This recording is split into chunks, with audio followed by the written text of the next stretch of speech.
की ठंडी रोशनी जब ज़मीं पर उतरती है और सितारे खामोशी से आसमान को सजाते हैं।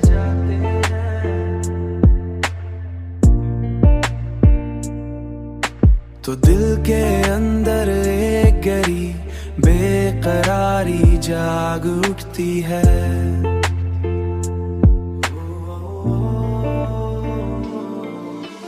इन लम्हों में तुम्हारी आंखों की वो गहरी चमक याद आती है जो कभी मेरी दुनिया की सबसे रोशन हकीकत थी।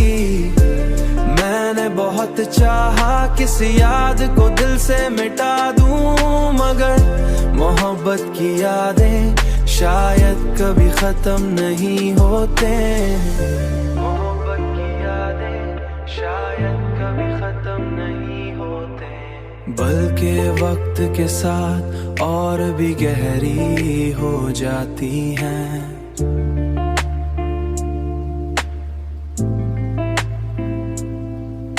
मैं अक्सर उन्हीं ख्यालों में खो जाता हूँ और सोचता हूँ कि अगर मोहब्बत न होती तो शायद दिल इतना दर्द महसूस न करता।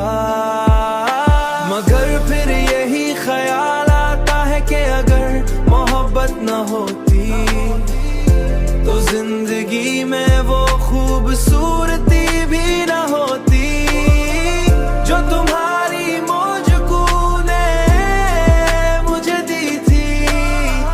जो तुम्हारी मुझको ने मुझे दी थी। यही तज़ाद मुझे हर लम्हा एक नई कैफियत में मुब्तला रखता है।